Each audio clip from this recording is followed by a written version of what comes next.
Depuis plusieurs mois, c'est comme si tout s'accélérait. Et c'est Jordan Bardella qui arrive en tête. Et donc à bas le voile, bien sûr. Nos certitudes se voient balayées par un vent réactionnaire sans précédent.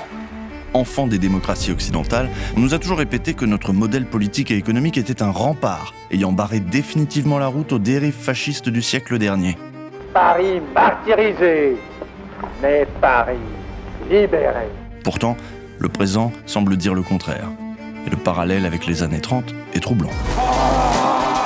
Dans les médias, on ne peut pas parler d'immigration en France sans s'y traiter de fasciste. À la tête d'un nombre croissant d'États et au cœur des cercles des milliardaires les plus influents, je reviens des USA, j'ai pu voir le vent d'optimisme qui régnait dans ce pays. Les idées fascistes, que l'on croyait mortes et enterrées, refont surface. Il ne sera plus possible de devenir français si on n'est pas soi-même enfant de parents français. Les élites qui hier s'érigeaient comme les défenseurs de la liberté et de la démocratie, We will defend our freedom and carry on the work of peace. tentent aujourd'hui d'endiguer les crises qu'elles ont elles-mêmes provoquées en optant pour des solutions autoritaires et racistes. We are going to start the largest mass deportation in the history of our country because we have no choice. Alors l'histoire se répète-t-elle ? Assistons-nous à la naissance d'un nouveau fascisme ? Mais d'abord, c'est quoi le fascisme ?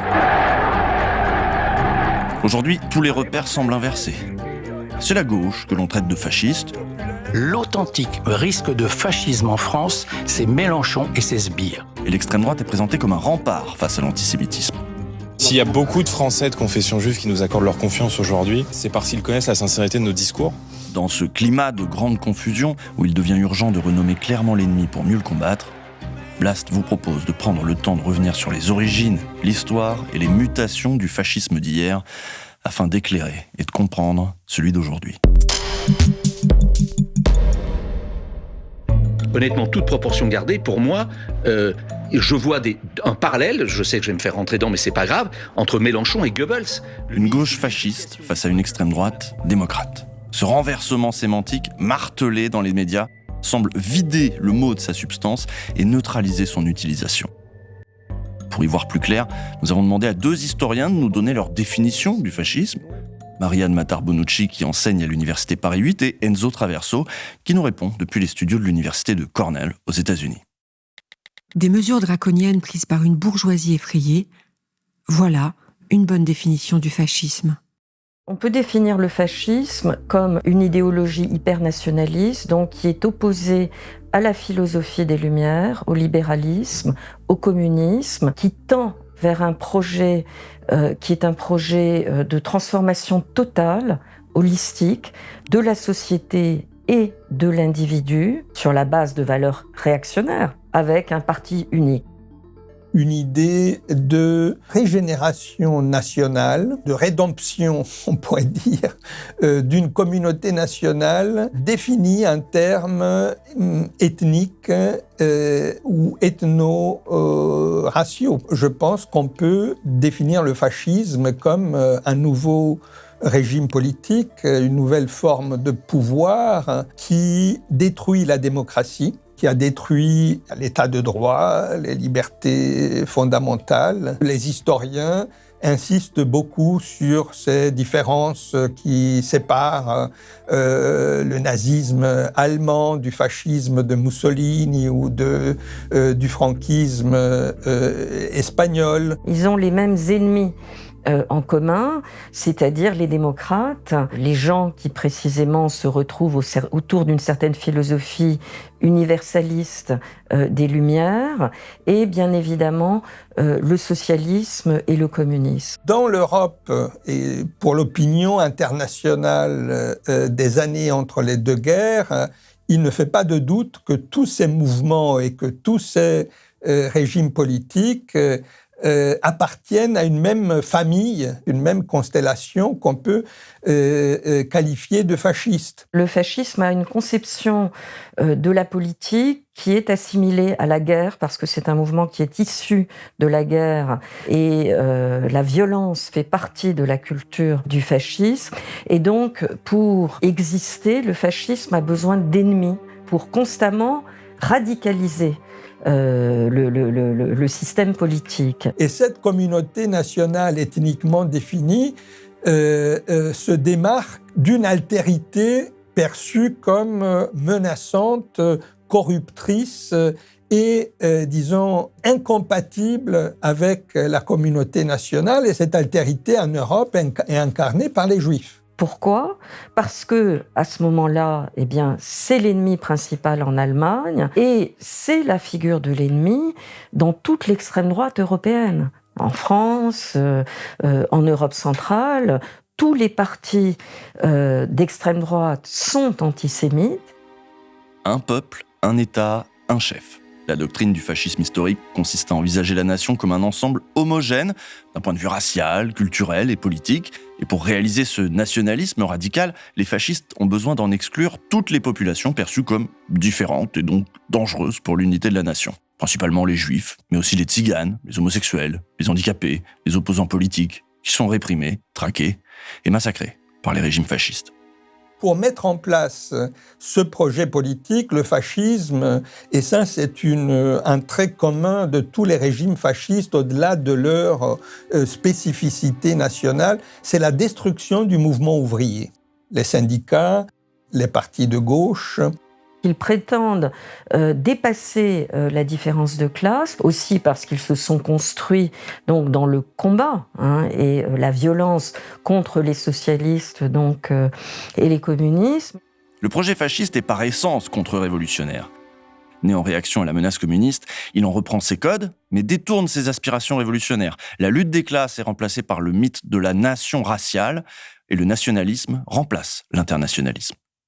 Le fascisme est un mouvement qui se présente sous des traits révolutionnaires dans la proposition d'un projet pour l'avenir, pour le futur. Le fascisme veut bâtir un ordre nouveau. Notamment en inventant une doctrine qui est le corporatisme. Alors, le corporatisme consistant à vouloir réunir les employeurs, les ouvriers et les patrons dans des mêmes structures où par la négociation on va s'efforcer justement de dépasser les conflits de classe. Avec cette idée, encore une fois, que le fascisme c'est une troisième voie entre capitalisme et socialisme.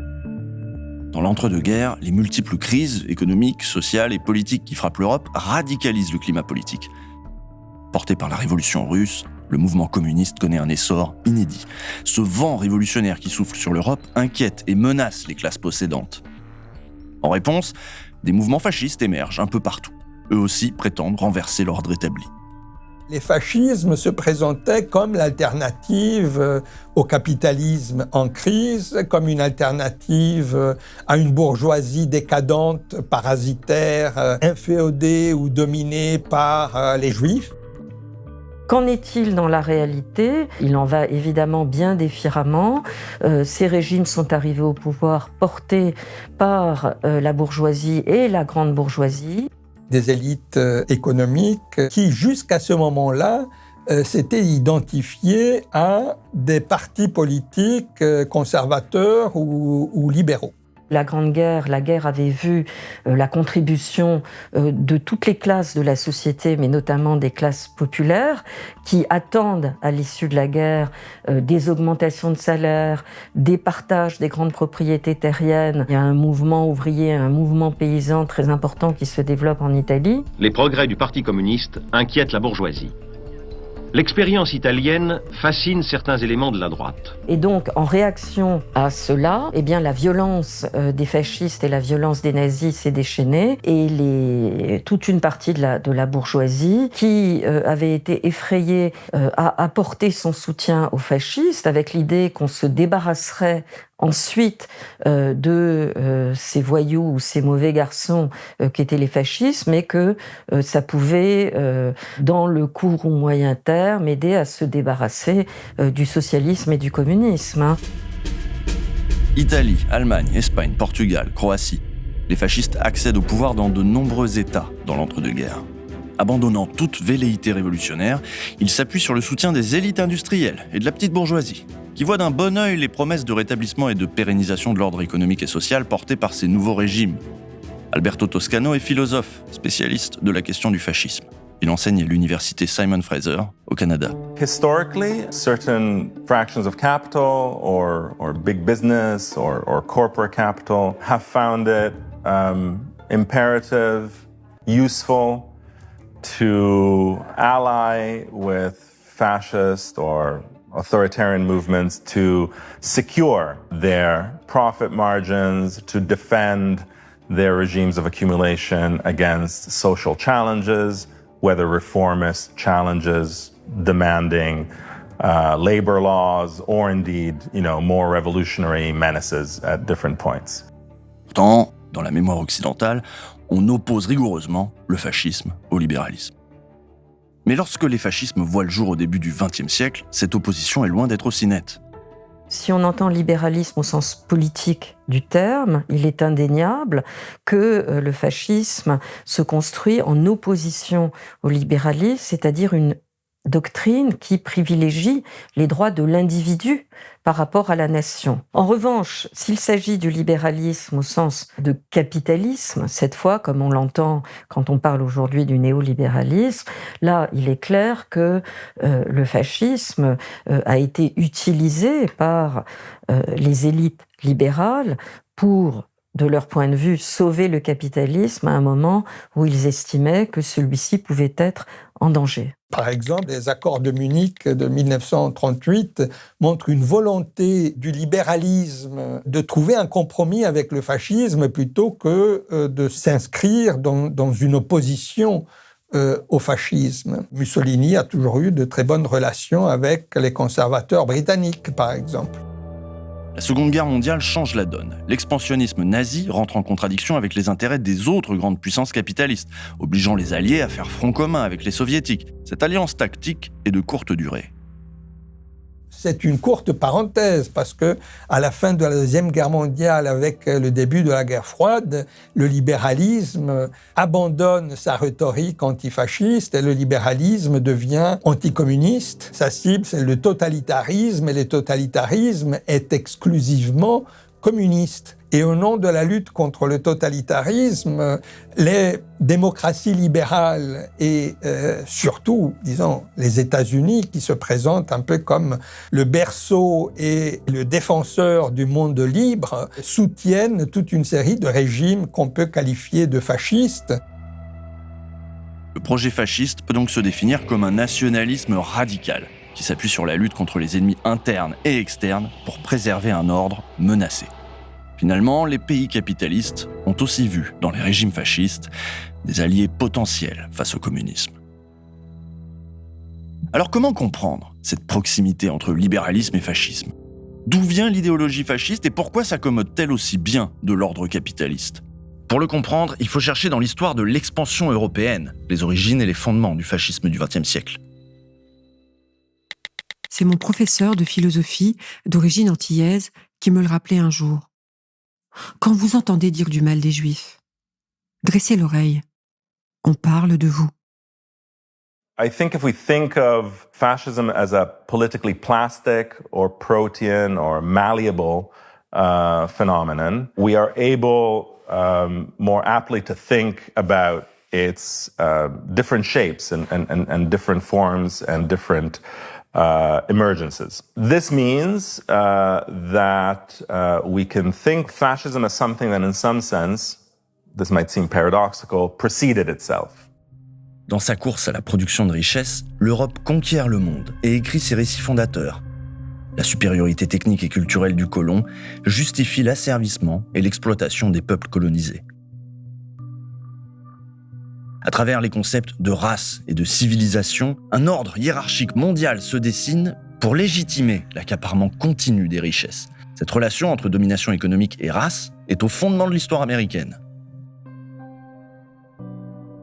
Sylvie Laurent, maître de conférences à Sciences Po, est spécialiste de l'histoire des États-Unis.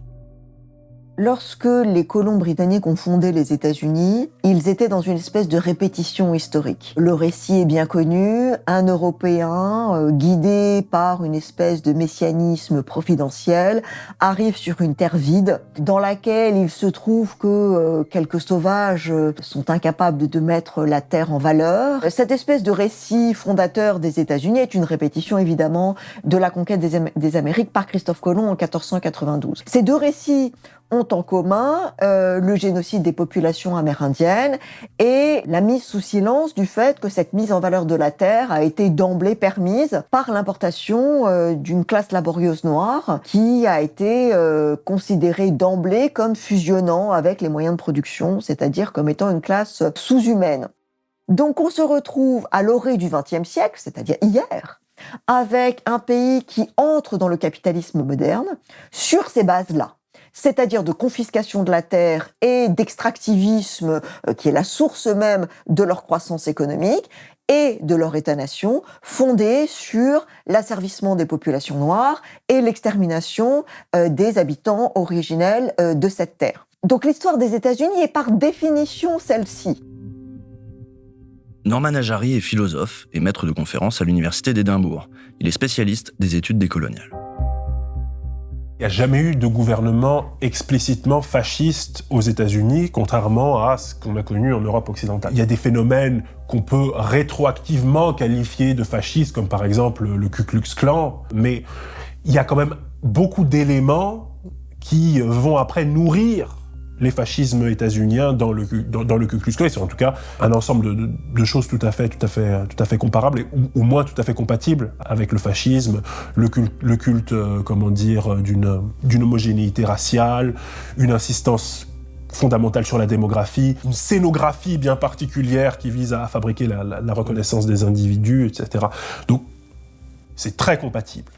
Et Hitler et certains grands penseurs du nazisme comme Carl Schmitt sont fascinés par le génocide amérindien et par cette idée que la civilisation blanche, cette espèce de petite tribu de blancs, saxons, celtes, vikings, ce qui serait ce qu'il y a de mieux de la race pure, sont arrivés sur ce continent nord-américain et ont réussi à conquérir cette terre peuplée de sauvages, incapables de mettre en valeur cette merveille de la nature et de les soumettre. Et dans cette logique coloniale exterminationniste nord-américaine, ils y voient ce qui pourrait être le modèle d'un empire nazi à l'Est, qui pourrait de la même façon imposer cette espèce de lecture coloniale raciale au peuple slave, à la Russie et plus encore à tout ce qui serait l'espace vital nazi. Plus précisément que ça, on sait que le système de ségrégation raciale extrêmement strict et de codification par le droit dans les États du Sud a inspiré un certain nombre de juristes nazis qui sont venus dans le sud des États-Unis et qui ont trouvé que ce système extrêmement radical d'exclusion du corps social des populations non seulement afrodescendantes de par leurs deux parents, mais de tout ancêtre qui était suspect d'avoir du sang africain, était finalement tout à fait bien rédigé dans ce qui était alors considéré comme un corpus juridique américain tout à fait moderne. Si le modèle américain a bien été l'une des matrices des fascismes, la théorisation raciale puise ses racines dans le colonialisme moderne. Au XIXe siècle, les métropoles coloniales, notamment la France, développent des pseudo-sciences racistes visant à légitimer physiologiquement la supériorité du blanc. Pour de nombreux auteurs, les fascismes n'ont fait que transposer ces logiques au cœur même de l'Europe. Bien entendu, il n'y a pas de colonialisme européen, de conquête ou de partage de l'Afrique noire, de conquête et de partage de l'Asie, sans l'idéologie de la supériorité occidentale. Et les différents fascismes ont également élaboré des idéologies de leur supériorité par rapport aux Slaves, par exemple dans le cas des nazis, pour justifier l'annexion de la Pologne et l'avancée sans cesse vers l'Est qui va s'ensuivre. Sind es nämlich, den Bacillus des Kommunismus gebären. Ihr dürft nicht bestehen und die Mission wird erfüllt. La filiation du fascisme avec le colonialisme est absolument évidente et est incontestable. On s'est comporté comme des nazis en Algérie ? Mais les nazis n'existaient pas, on ne s'est pas comporté comme des nazis. Les nazis se sont comportés comme nous l'avons fait en Algérie. Les pratiques des Einsatzgruppen ou de la Wehrmacht en Pologne, en Ukraine, en Biélorussie, dans les pays baltes est parfaitement comparable à la violence déployée par l'armée française en Algérie avec ce qu'on appelle les enfumades, la destruction de villages,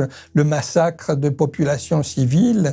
Ce lien entre fascisme européen et colonisation est particulièrement fort en France, où la naissance de l'extrême droite contemporaine est intimement liée à l'histoire coloniale. En pleine guerre d'indépendance algérienne, le gouvernement colonial réactive des milices armées citoyennes pour lutter contre la résistance algérienne. Ces méthodes de contre-insurrection vont permettre à des organisations politiques fascistes de gagner en puissance.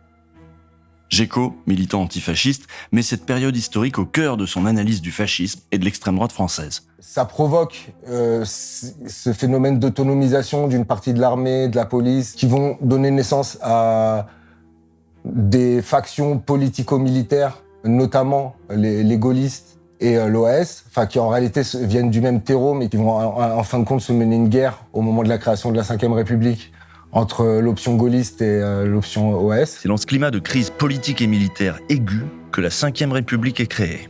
Suite à la tentative du putsch à Alger en 1958 par des hauts fonctionnaires de l'État et de l'armée, la constitution élaborée par les juristes de Charles de Gaulle donne à l'exécutif des pouvoirs très étendus, censés répondre à une menace de coup d'État. Le général est investi président du Conseil avec les pleins pouvoirs pour régler la question algérienne et préparer une nouvelle constitution.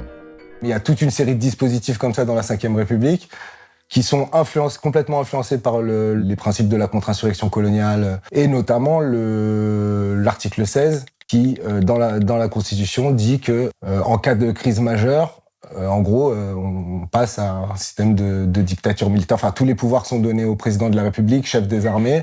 Un juriste nazi comme Carl Schmitt, il est fasciné par la Ve République, quoi. C'est-à-dire, pour lui, c'est peut-être le système de contrôle le plus parfait, mieux que les dictatures fascistes ouvertes qui finissent toujours par être renversées parce que, justement, elles articulent pas la dimension parlementaire démocratique et la dimension autoritaire en cas de crise, quoi. Quand éclate le mouvement de mai 68, ce sont les méthodes de la contre-insurrection coloniale qui sont réactivées pour mater la révolte.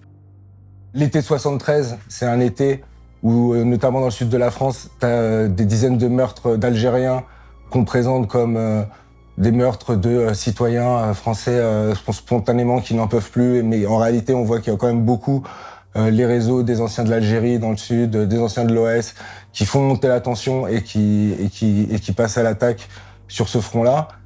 Et c'est dans ce contexte-là que le FNI se crée. Nourri par le colonialisme européen, l'appareil idéologique du fascisme est né bien avant Mussolini et n'est pas mort dans les décombres de Berlin en 1945.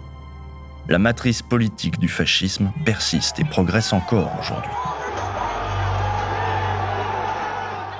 Le fascisme s'est établi de la manière la plus déguisée et la plus efficace dans ce pays. Il se sent tellement en sécurité que les dirigeants nous accordent le luxe d'une timide protestation. Poussez la protestation trop loin et ils vous montreront leur autre visage. On enfoncera des portes la nuit, balles de mitrailleuses et chevrotines deviendront les moyens d'échange. Dans son ouvrage « Fascisme tardif », Alberto Toscano propose justement d'envisager le fascisme comme un processus continu, une approche qui permet de saisir ces manifestations contemporaines. What I tried to develop was a different approach, one that tried to think of and theorize fascism as a historically mobile and changeable phenomenon that took different guises and different forms in respect to specific political and economic conditions, to nationally specific debates and different class formations, different racial imaginaries, different gender politics, and so on. Au cours de la deuxième moitié des années 30, apparaît très clairement une convergence de tous ces mouvements vers, disons, ce qu'on peut appeler certains appellent un fascisme générique, en tout cas ce qui s'est inscrit dans notre mémoire et dans notre conscience historique comme le fascisme. Rather than thinking of fascism as an invariant, fixed form, I think we're better off following a number of the most innovative and I think most insightful 20th century theorists and thinkers of fascism in thinking of fascism more, to use Davis's formulation, as a kind of process which is political but is also psychic and ideological and economic and social. Pour citer Frantz Fanon, le monde que je rencontre en fonction de mon identité raciale ne va pas me parler le même langage. Le monde que les Blancs vont expérimenter comme une démocratie, les Noirs vont l'expérimenter comme une dictature fasciste. Ça, c'est Huey Newton qui dit les choses de la sorte. Pour le dire très simplement, le type d'interaction qu'on va avoir avec les forces de l'ordre ne va pas être la même en fonction de si on est un Blanc ou si on est un Noir. Une chose qui, je pense, est très importante à analyser, si on parle là, pour le coup, de formes plus traditionnelles de fascisme et de la structuration même de l'État, c'est que il n'y a pas de différence entre l'appareil répressif d'un État fasciste et l'appareil répressif d'un État démocratique moderne. Radically authoritarian and fascistic movements are drawing on all of this material that is already there, right?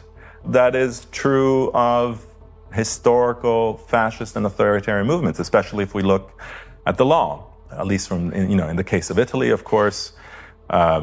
Fascism drew a lot on a whole legal or juridical apparatus, which of course was, hardly defending freedoms, and then fascist laws and some fascist laws continued to be used. Le type de police, le type de force de l'ordre qui existe aux États-Unis ou en France aujourd'hui, lourdement armés avec différents petits bataillons, des groupes d'intervention, des armes de guerre, des véhicules blindés, des stratégies de type quasi-militaire qui ont été élaborées maintenant, intégrées depuis longtemps. Vous trouverez la même chose dans un État fasciste. Si demain la France devient un État fasciste, il n'y aura pas besoin de réforme de fond en comble de la police. On pourra utiliser exactement la même. Et donc, lorsqu'on est dans cette situation-là, c'est normal que les Noirs ou les minorités visibles, les personnes, les populations racialisées, expérimentent leur contact avec ces forces répressives comme fascistes parce que, précisément, elles sont fascistes en puissance. Elles ont tous les éléments, toutes les cartes en main pour fonctionner dans l'ensemble de la société comme des forces de répression fascistes. So this was the insight, for instance, of the poet Langston Hughes in the United States, who would frequently tell his, European interlocutors that, fascism was something that African Americans, that formerly enslaved black people in the U.S.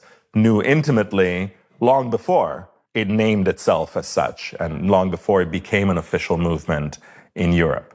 This is a context in which the emergence of something like the KKK, the racial orders of U.S. capitalism can be seen as matrices of fascism. Meurtre, emprisonnement, dissolution des réseaux militants, l'État fédéral américain a une longue tradition de répression des mouvements révolutionnaires et antiracistes qui ne diffère pas en nature de la répression des États fascistes. C'est dans ce contexte, dans les années 60 et 70, que les militants afro-américains assimilent leur combat à une authentique lutte antifasciste. Comme en France, à une autre échelle, la question de la politisation des conditions de vie des immigrés, des enfants d'immigrés, des musulmans, c'est une question politique qui a été complètement interdite. À coup d'antiterrorisme, à coup d'islamophobie d'État, c'est un espace politique qu'on n'a pas le droit de pratiquer. Et ça, c'est une définition du fascisme, quoi. C'est-à-dire que quand il y a des révoltes émeutières qui font peur aux classes dominantes, directement, il va aller puiser les outils qui existent déjà dans les colonies, dans les guerres extérieures, dans les prisons, dans les quartiers populaires, pour les généraliser aux franges de la population qui se révoltent.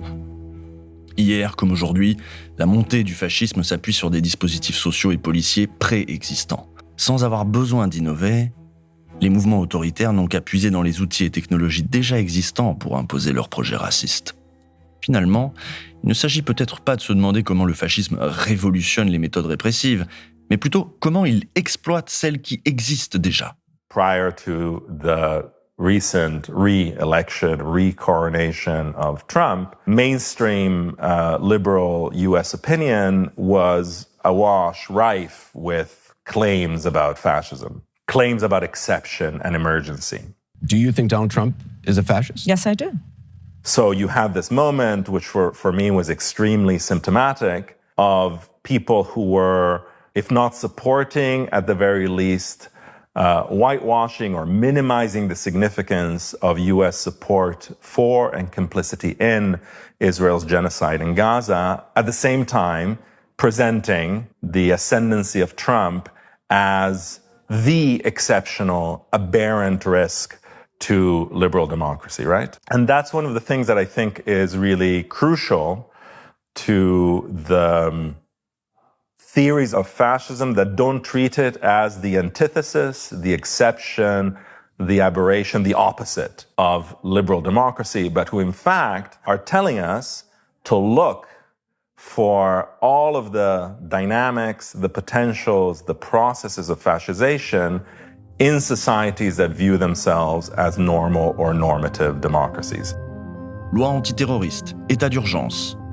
Bien que les démocraties libérales se fondent sur la protection des libertés fondamentales, elles prévoient aussi un ensemble de dispositifs qui permettent de contourner l'état de droit.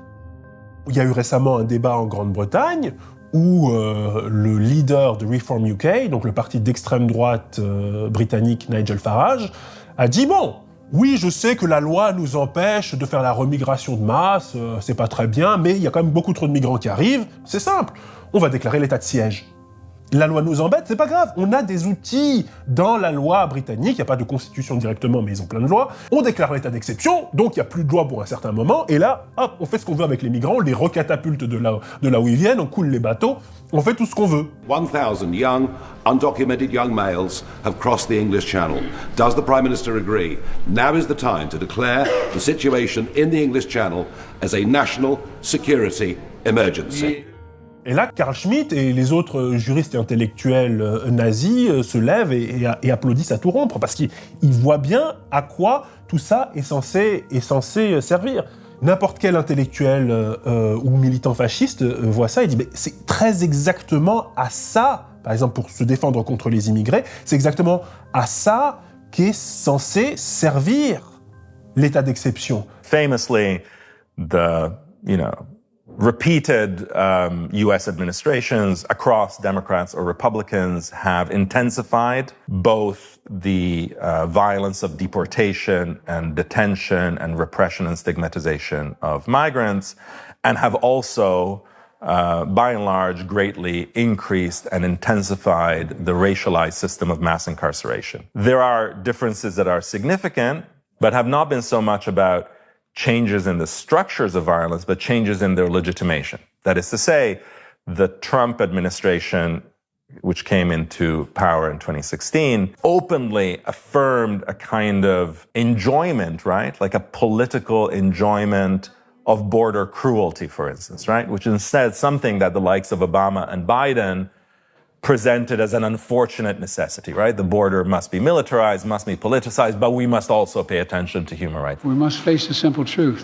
To protect America as a land that welcomes immigrants, we must first secure the border and secure it now. Now we see that whole spectacle and aestheticization, right, of state violence and of racial state violence in the videos that the White House is putting out of migrants in shackles and chains. Glissement autoritaire, racisme décomplexé, surveillance et répression généralisée, les idées de l'extrême droite envahissent l'ensemble de la société et contaminent chaque parcelle du débat public. Plutôt que de parler de changement climatique, de justice sociale, de redistribution, on parle de risques migratoires, d'insécurité, d'identité nationale. C'est ce qu'on appelle la fascisation.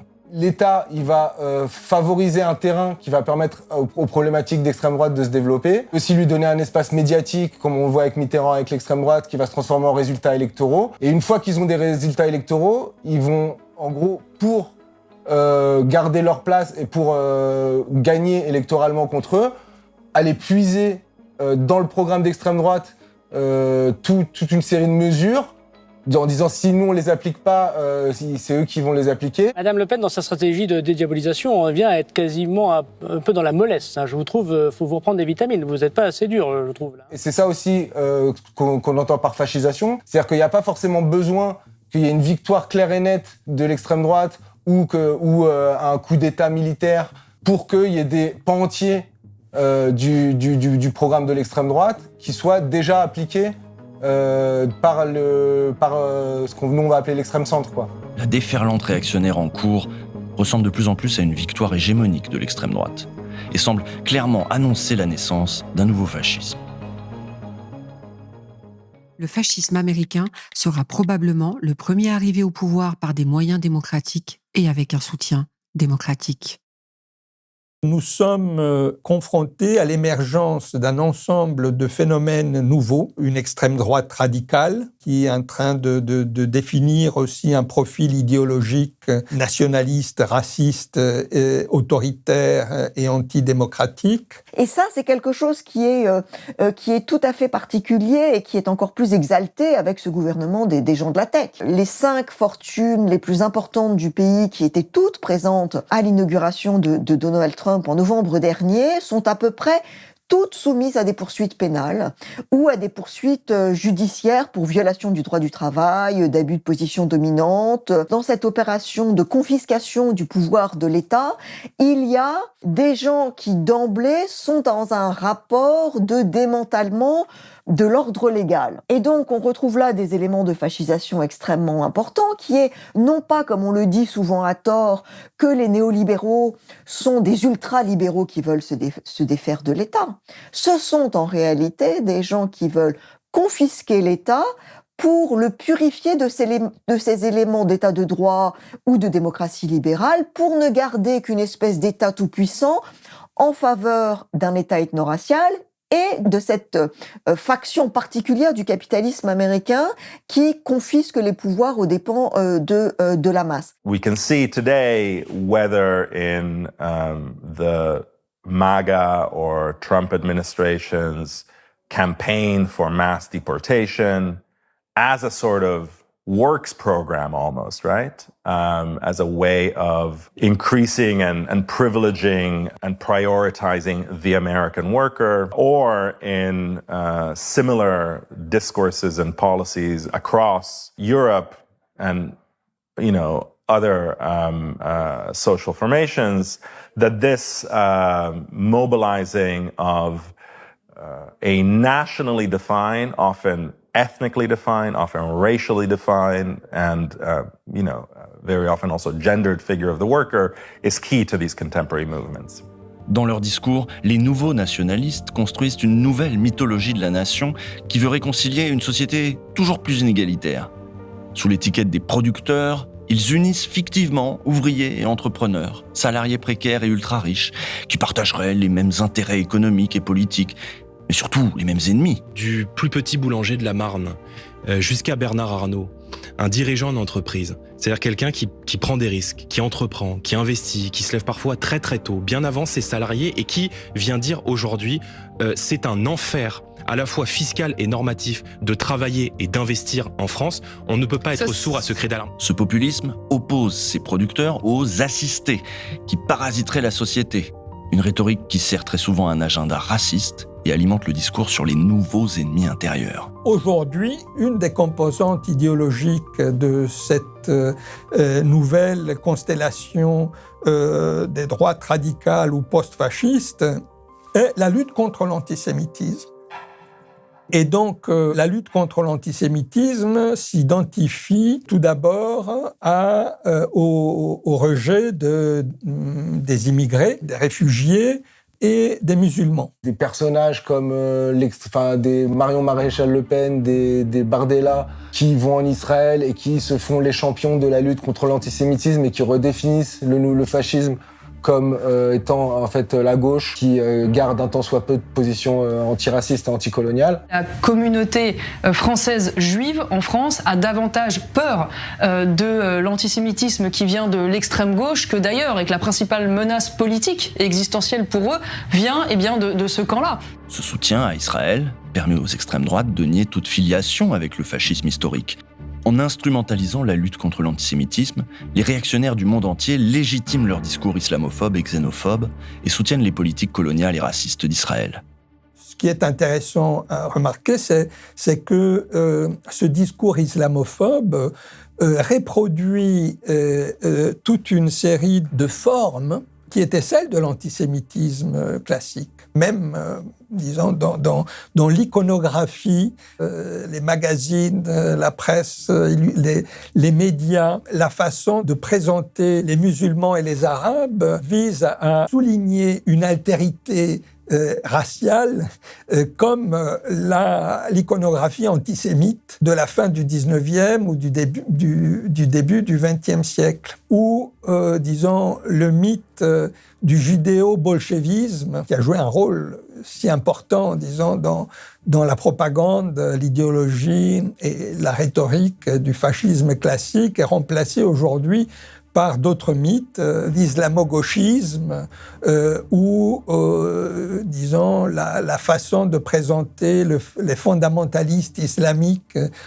ou les terroristes qui se caractérisent par toute une série d'analogies, même formelles, avec un discours antisémite classique. Notamment en France, du fait de l'histoire coloniale et de la structuration raciste des classes populaires de la société, la religion musulmane, c'est en majorité une religion des classes populaires et des fractions les plus dominées au sein des classes populaires. Si le racisme anti-arabe, anti-travailleur immigré, il s'est reconfiguré autour de ce paradigme-là de l'islamophobie, c'est une façon de maintenir sous pression ces franges-là de la population qui, dans le logiciel de la contre-révolution préventive, en fait, sont les fractions de la population qui ont le plus de raisons de se révolter, qui n'ont rien à perdre et tout à gagner à un changement social. Islamophobie, racisme, défense de la civilisation occidentale, les extrêmes droites contemporaines cherchent à imposer le prisme d'une guerre civilisationnelle, qui exclut de facto toute possibilité de coexistence avec les populations non blanches.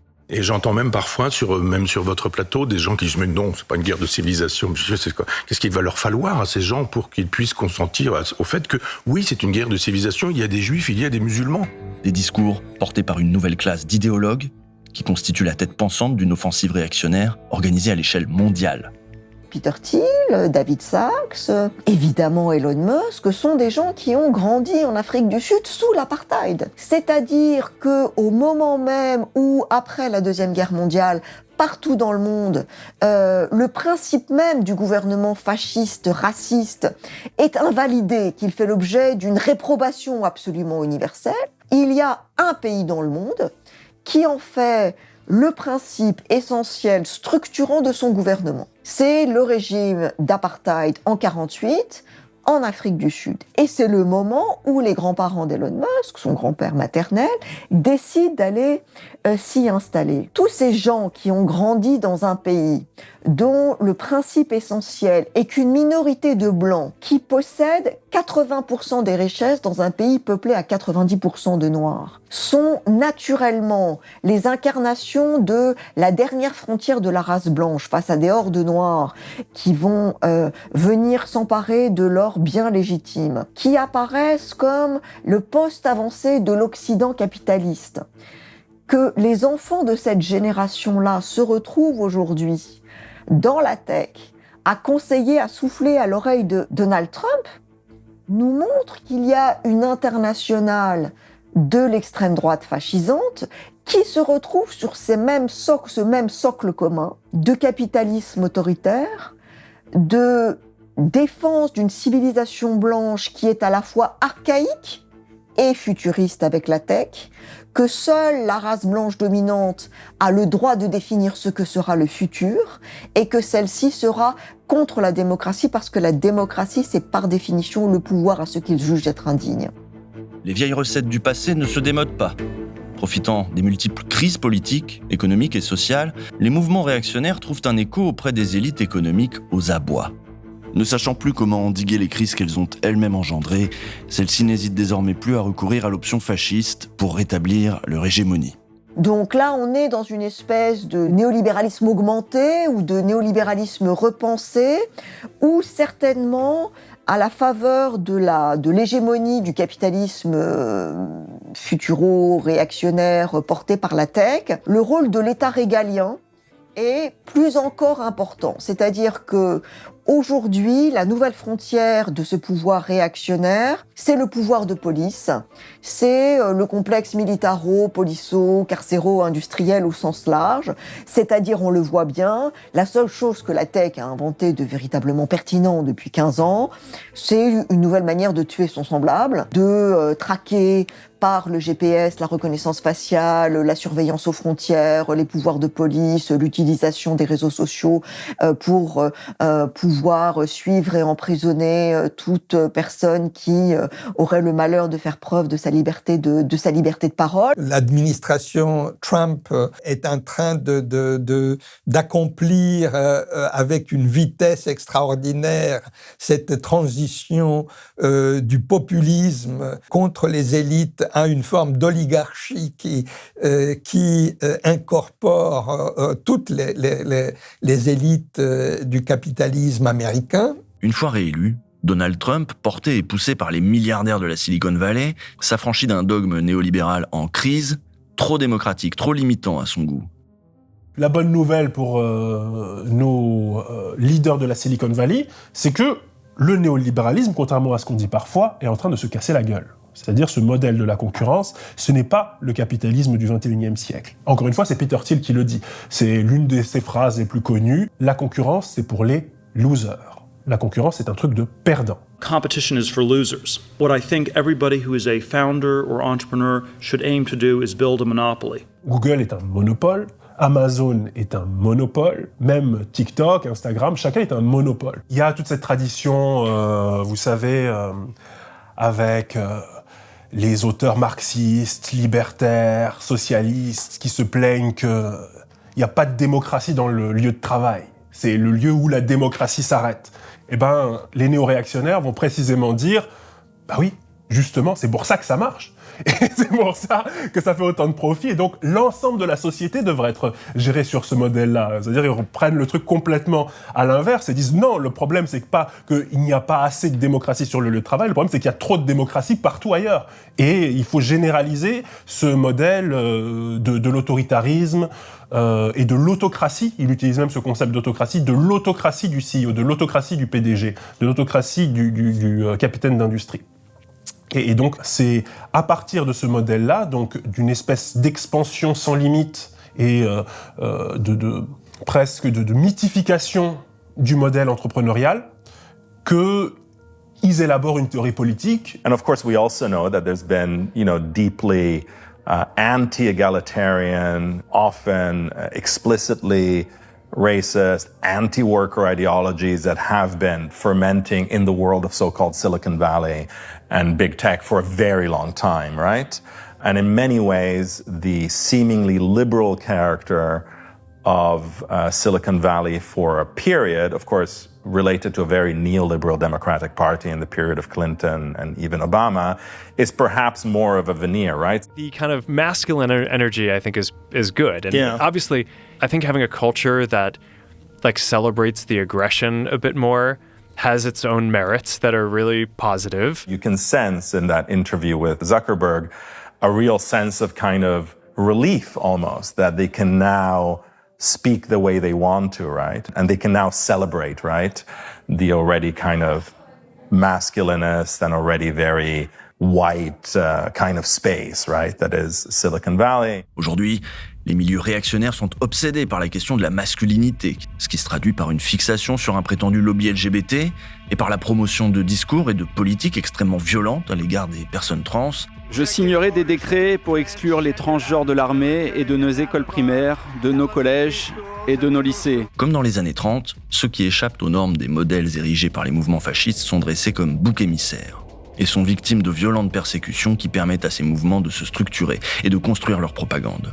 Une stratégie largement financée par des milliardaires réactionnaires qui n'hésitent pas à soutenir matériellement la diffusion de ces idées. C'est par exemple le cas de Peter Thiel, qui a ouvert une banque anti-woke en 2022.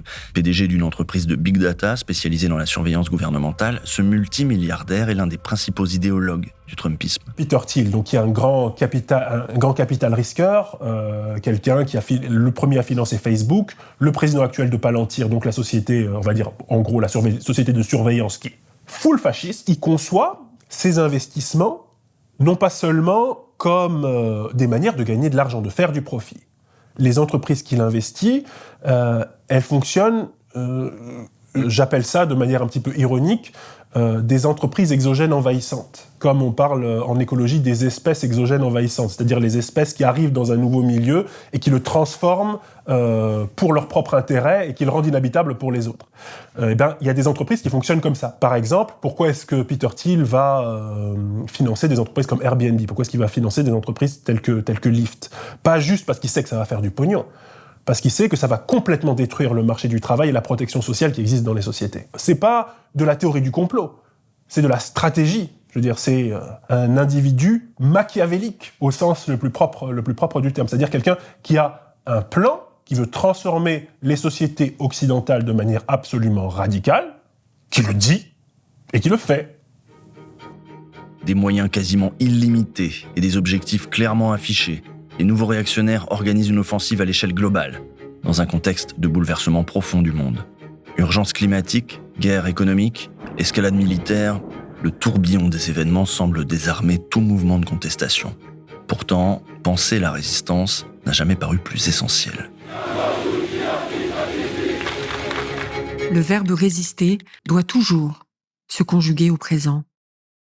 Un des risques de la question du fascisme et de l'antifascisme, de toute façon, c'est la question d'une pure analogie historique où on pense que on parle de fascisme et de résistance antifasciste à partir du moment où le fascisme il se repropose exactement sous la forme qu'a été celle mussolinienne ou hitlérienne, où il y a toute une série de cases à cocher, et tant qu'elles sont pas toutes cochées, on n'y est pas encore. On est en train de vivre la construction d'un État dont le niveau avancé de fascisation est sans précédent historique. La simple militarisation de la politique de surveillance, de coercition et de punition généralisée qui touche les immigrés, les résidents légaux, les dissidents américains, les journalistes, les politiques d'extorsion financière sur les grands cabinets de droit, d'avocats, les politiques de rétorsion et de coercition sur les grandes universités du pays, les autodafés des ouvrages, des lois, des codes, des pratiques et des coutumes qui ne font que reconnaître la réalité de l'existence de gens non conformes, de minorités raciales, de dissidents, de la pensée, de l'esthétique et des imaginaires, est quelque chose qu'on n'a jamais vu. Si on prend le cas français, il y a un risque d'une victoire électorale du Rassemblement national qui fait qu'on a un gouvernement Rassemblement national, mais le combat antifasciste, la résistance, elle peut pas se mettre en place uniquement dans cette optique-là. Par exemple, on peut se retrouver avec un gouvernement Darmanin ou Retailleau, éventuellement avec des ministres qui viennent du Rassemblement national, des ministres qui viennent de LR ou de la Macronie et tout ça, peut-être même un Manuel Valls qui vient jouer à la caution de gauche. Et d'ailleurs, le fascisme, historiquement, ça a toujours été ça. C'est toujours des politiques d'union nationale avec des gens qui viennent de la droite, de la gauche, qui font une espèce d'union nationale pour lutter contre l'ennemi intérieur. Et on peut pas attendre, d'un point de vue militant, d'un point de vue politique, la victoire du Front National ou un espèce de fascisme déclaré, clair et net, pour assumer la question de l'antifascisme et de la résistance. La résistance, il faut qu'elle se constitue dès maintenant. Le fascisme ne commence pas quand l'extrême droite prend le pouvoir. Il est déjà à l'œuvre lorsque les partis classiques mettent en pratique l'essentiel de son programme. Quelle stratégie adopter face à cette vague réactionnaire en mouvement ? Ce nouveau fascisme n'est pas la répétition de l'ancien.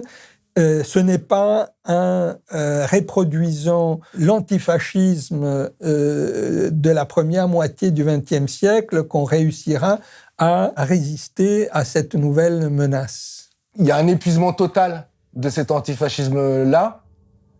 Et du coup, ça rouvre, ce qui est intéressant pour nous, l'option d'un antifascisme révolutionnaire, un antifascisme autonome, un antifascisme qui s'intéresse aux formes de nouveaux fascismes, au fascisme en tant que tendance sous-jacente du capitalisme qui est maintenue après 45, qui est maintenue après la libération, qui se reconfigure dans les luttes contre les luttes de libération nationale, les coups d'État en Amérique latine, dans la répression intérieure aussi des États occidentaux contre les mouvements révolutionnaires, contre les minorités, contre les franges les plus dominées du prolétariat. Si on veut désarmer le fascisme, il faut commencer par identifier dans nos institutions quels sont les outils qui participent de ce déjà-là fasciste. Ce qui sera possiblement demain facilement réutilisable ou mobilisable par un gouvernement purement et simplement fasciste. Donc de faire une autocritique de l'État. Il y a énormément de critiques de l'État policier, de la répression, de la violence d'État, de l'État de surveillance. Mais je ne suis pas certain que ce soit toujours fait avec cette perspective ou avec cette idée que ça participe d'un continuum fasciste. On a tendance peut-être à l'utiliser plus comme un slogan, de dire « c'est des trucs de facho », j'ai rien contre ça, hein, je l'utilise moi-même, cette expression, peut-être trop souvent même. Mais derrière cette expression ou derrière cette espèce d'injure quasiment, il y a plus qu'un fond de vérité, il y a une analyse qu'il est possible de raccrocher. L'analyse selon laquelle ce sera aisément mobilisable par le fascisme. Max Horkheimer écrivait en 1939 « On ne peut pas parler de fascisme si on ne parle pas de capitalisme ».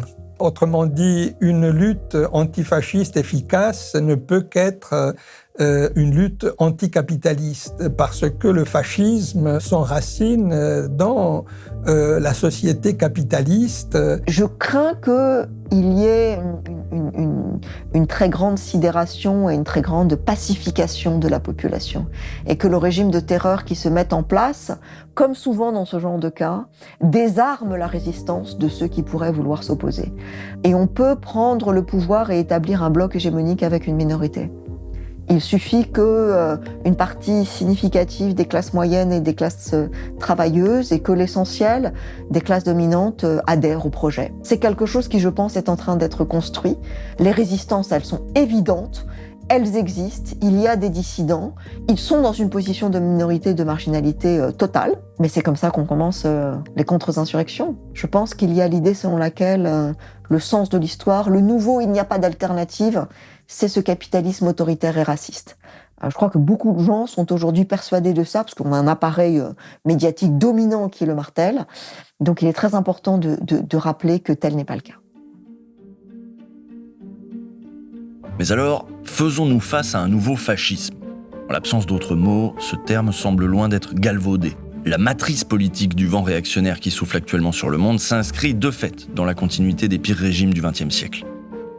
Pour autant, le fascisme d'hier ne reviendra pas. Attendre son retour à travers ces manifestations passées est une impasse qui peut se révéler dangereuse. Nous n'avons pas besoin de chemise brune, de SA ou de coup d'État pour le nommer, l'anticiper. Actuellement, aucun mouvement ou structure politique ne semble à même de pouvoir faire face et de proposer une alternative sérieuse au capitalisme pourrissant. L'hégémonie des puissances semble totale et s'articule sur des dispositifs techniques et sécuritaires toujours plus performants qui pourraient bien permettre au fascisme de s'installer tout en douceur. Pourtant, plus que jamais, il semble nécessaire de confronter le pessimisme que nous impose l'analyse du présent à l'optimisme de la volonté. Car s'il faut retenir une constante des années 30 à aujourd'hui, c'est bien la nécessité de s'organiser face au fascisme. George Jackson, militant Black Panther, nous en avertissait déjà depuis sa cellule de prison dans les années 70, quelques mois avant de se faire tuer par un gardien. Réglez vos querelles, unissez-vous. Comprenez la réalité de notre situation, comprenez que le fascisme est déjà là, que des gens meurent alors qu'ils pourraient être sauvés, que des générations entières connaîtront la misère ou des vies mutilées si nous échouons à agir. Faites ce qui doit être fait, redécouvrez votre humanité et votre amour dans la Révolution, passez le flambeau, rejoignez-nous, donnez votre vie pour le peuple.